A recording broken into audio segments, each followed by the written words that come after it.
So, are we ready? All right, we are ready for our next talk. And Dr. Dempsey, would you like to introduce your student? This is Brittany Cangialosi. She's been working with me for almost 3 years now, and so she is now working on her honors thesis. This is her presentation on procrastination. Yes, I'm Brittany. I don't normally sound like this. My nose is stopped up and like running at the same time. So I was like, of course, now. But so like, I'm so sorry if I've like wiped my nose a little bit. I know that's terrible, but it's like it's bad. So I'm talking about gender and age differences. Are you okay? Can I keep going? Are y'all okay? Or Yes. Okay. I'm talking about gender and age differences in procrastination today. And to tell you how I got interested in this, I'll go ahead and flip to my literature review. But I'm the type of person, I don't procrastinate. Like, for example, I'm in history and systems and psychology. Dr. Dempsey sent out these like major field tests, and they're not due until April. I'm done with all of them. So I'm like, get it done. But my family and like some of my friends, my good friend Hannah, she's like, she'll put things off until the last minute, and that's like so weird to me. I'm like, whoa. And some of you may think, okay, I'll just do the laundry the next day and the next day. I'm not that kind of person. I'm like, the laundry needs to be done today. And I have my planner. I should have brought it up here. I was going to, but I decided not to. It's like hyper organized. I'm like, I need to check my days off. It just brings me such great joy. So that's why I got interested in procrastination, because I was like, well, I don't procrastinate. What does everyone else do? So, and I hate to read directly off the slide for this one, but I want to, so I can tell you exactly like what we found in the literature. So, Steele and Ferrari found in their large cross-cultural study that men self-report procrastinating more than women, and that age was negatively correlated with procrastination. So, think about maybe your husband or your boyfriend, he's going to put it off, but you may get it done if you're a woman. Or it could be opposite. I mean, everyone varies, and that's something we found in this study. It was like the beginning of my study. So, these people also found that students high on neuroticism are likely to procrastinate because, of course, tests cause anxiety. So that's like high emotionality. If you're highly emotional and stuff, you're more likely to procrastinate. Students high on extroversion were not likely to procrastinate because of their social count. Were most likely, to procrastinate because of their social counter conflicts. And you may think I'm extroverted, but schoolwork comes first for me. So I'm not that type of extrovert. And students high on openness to experience were most likely to procrastinate because of boredom with monotonous tasks. So this is so boring, I don't want to do it. So they further hypothesized that these results may help explain the education gap, wherein women are more likely to graduate from college than men.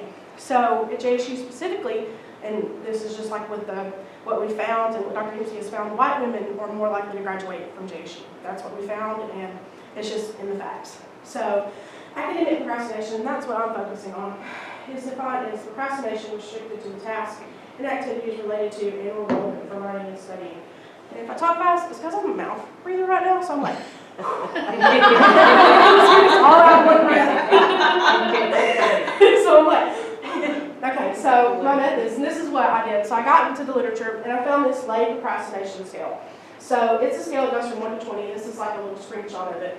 And we sent it out to these classes. I'll talk more about the 2 classes that we used last semester more in a second.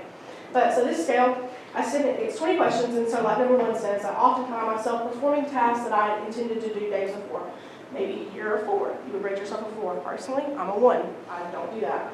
So, and the scale goes from, well, the scoring goes from 20 to 100. So, just tell you a little bit about me, 20 is like, you don't procrastinate at all. I scored a 26. So, I don't procrastinate whatsoever. So, I sent this out to these classes, and they responded to it.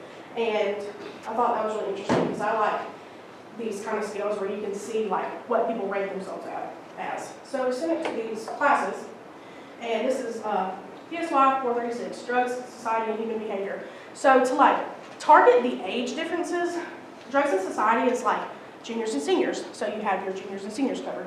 201 is our intro class, and that's like sophomores and freshmen. So I was trying to get that spread of people to see like if we could tell like the age differences along with the gender differences.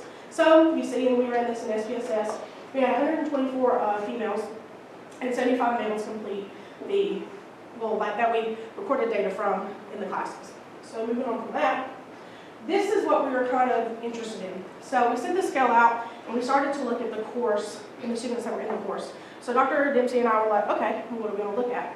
So the first thing that I started to look at was like test 1. So these courses, I don't know, let me tell you about them. They're self-paced online courses. the course is open, you do the work, and if you wait till the last minute, it's you. If you do all the classes and all the tests in the beginning, that's you. So everyone can do at their own pace, which is perfect for what I wanted to see. So we started to look at these courses, and we looked at the proportion of class that was finished, like the entire class, the proportion of class that was finished in the second half of the semester. So think by like halfway through the semester, how much of the class was finished.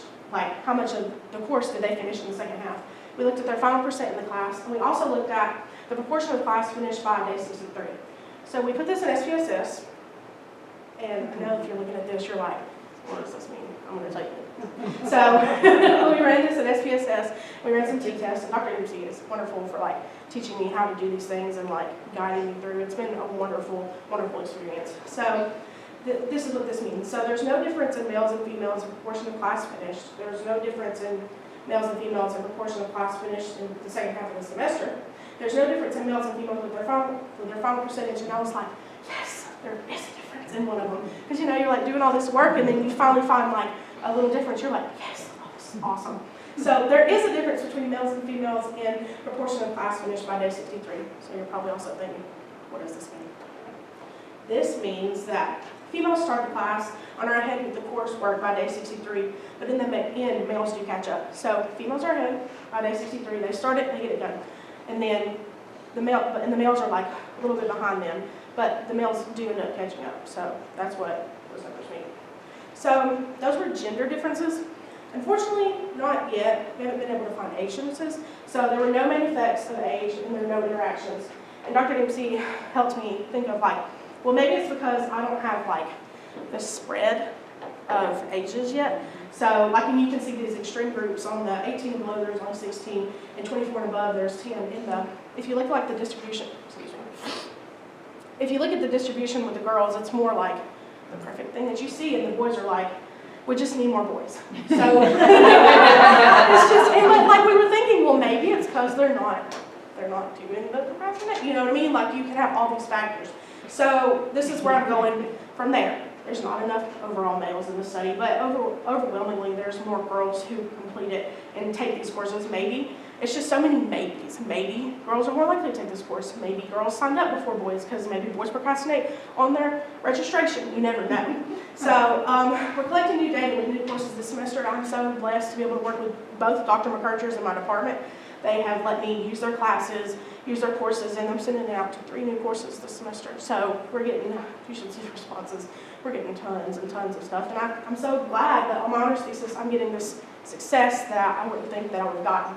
So these results, and something that she was talking to me about it being interesting, is these results do not match other results of literature. So, you know, Steele and Ferrari are like, okay, young men procrastinate the most. Well, what Dr. Dempsey's found in one of her studies, and like something that, and what I'm doing, boys don't procrastinate more than like girls. Young men don't, and that's something interesting to think about. You know, like, is it a JSU phenomenon? Do we need to like reach out to different universities and do it with them? Like, it's so interesting to think of like all the different possibilities and why that could be. So this semester, I'm going to continue to collect data and work on my honors thesis, but this is what I found last semester. So that being said, do you have any questions?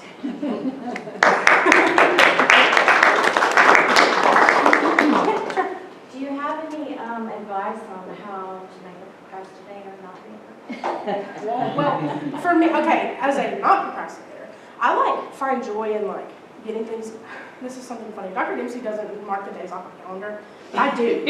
I'm like calling her out. I'm calling her out. I mark my days off my calendar, and like I'm the type. Yeah, I'm like I love it. It's like a nice thing for me, but she doesn't. And like I'm the type of person. I just like when I get a task, I'm like I need to get this task done because I have so many things to do. So I'm like I have to get this done because if you don't, it like creates this like effect, like this domino effect. Oh, I can put this off. I can put this off, and then it just like. But some people are natural born. They learn it. I mean, it's just the way it is, or they develop those habits over time. So I just think it's so interesting. I think humans are so interesting. That's why I love psychology, because we're all different. And it's so cool to just try to make like those correlations to see, well, maybe we're a little bit the same, a little bit more the same than we thought we were. So, definitely. Yeah, sure. So I recently read an article, it was like on Facebook, but it was by like a university, I think it was Michigan. Yeah. And they were saying that they're doing something kind of similar to this, but really showing that millennials maybe aren't as much of procrastinators as previous generations before us. Yeah. And I guess kind of echoing off of your research, do you think this is something that you could agree with, and if so, why? Like millennials don't procrastinate as Yeah. much as, well, maybe it's because we actually kind of like relate this to like in class yesterday. Millennials have like so many choices. Yeah. So we were actually talking about that in your class yesterday. We have like so many choices, and so you know, like it's easier to put off things when you don't have much to do. But now, excuse me, no, not in like a mean way. You know, just mean like this day and age is so fast. Yeah. So maybe we have to like make sure we get things done because the next thing's coming out. You know what I mean? And maybe that's my opinion. I just like schoolwork means a lot to me. So, but like I guess procrastination, like I don't know, something like cleaning the house. Maybe I might procrastinate a little bit more than someone else. But like academic procrastination to me is very important because school is very important to me. So I like get things done. You know what I mean? So maybe it's crazy because you can't say one answer for everyone. So I think that's that. I have two questions. What are border values of t-test actually to say that we have significant difference and just border value and not difference at all? Okay, let's see. I think that's the significance of it, right? That's what is that what you're asking? Like the significance Yeah, level? you showed the test, t-test. Oh, yes, sir. So, okay, so sorry, maybe I should have explained that. The reason that this P.04 is significant is because anything less than P equals 0.05. So what is the criterion for those numbers? What is the criterion? Is it just like set? Okay, why do you say that this number means no difference, and why do you say that basically those numbers means difference? Okay? So, like, it's just accepted in like psychology that 0.0, like if it's 0.05, anything that and below is significant. Anything above that number is not significant when you run the test. Does that answer your question? So what are limits of t-test values? I don't think she knows that yet. She's still in, she's finished her first research methods class. So, I really don't know the answer to that. Second I'm sorry. Second question. What factors are basically encouraging or enhancing procrastination, and what factors are discouraging procrastination? What makes people to procrastinate and what makes them to act promptly? Well, that's something I think we can look at actually, and that's like what I was talking about with you. Everyone's different. So like instead of, like we were just sending out this scale to see what people like rate themselves as, correct? So that would be really interesting to look at. So, okay, so like what about this person makes you more likely to procrastinate? And like what about this person, like what in me makes me not procrastinate, but what in you makes you actually procrastinate? That'd be really interesting to look at and see like what people think about themselves, and also like scientifically maybe what you could find about people, like this marker makes people procrastinate more, you know? So it's just like further research, which is, I think is awesome because you can always learn something new, and that's what I love to do. So. Thank you. So like, one of like the biggest marks of like becoming an adult is like not procrastinating, you know, getting things done on time. You have to pay bills on time, and you can't wait till that. Okay, so do you, like, I know you were looking specifically at like people who were taking certain classes in college, but I think it's kind of a known thing, you know, that, you know, basically like at college age people, you know, males are not typically as mature as females are at this stage in their life. Now, eventually males do catch up and become more mature. So, like, do you think, like, looking at this, like, do you think there's, like, a possibility that maybe this is like this age group phenomenon so versus then like that's later also, in life? that's a really good question. So like when we were looking at this like literature review, that's a great question. Like I made sure to look at, since I'm interested in college age students, it would make sense for me to look at like literature that says like adult males from 25 to 50, you know what I mean? So like this is targeted at like college age students, but definitely like, and if I were to read and like immerse myself, I could find probably studies that looked at older males, older females, you know, but like right now, it's just, and that's something that like, you can't generalize this besides like outside of our age group maybe, and it's because it's so targeted in like those ages, like, you know, 18 to 24.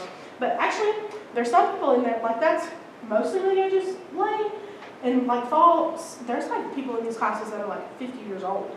and they're outliers. So in like, we haven't started to like look at those numbers yet, but definitely, but they're not like concentrate, like there's not 20, 50-year-olds, you know what I mean? It's like one. So you can't really predict, you can't make like huge assumptions off that one person, if that makes sense. Because it also has to do with like what somebody holds as more important. Yep. You know, Yep. a lot of guys are here to have a good time, you Exactly. know, and not necessarily to learn. Mhm. So I think that has something to do with it too. Yeah, It's just like definitely. your motives Mhm. in it. It's definitely, and I think that's so interesting because you can learn so much about humans because we're so complex. And it's just you pick one little thing you're interested in, and then you could just take years of information and do studies and stuff. I think it's so incredible. So, anyways.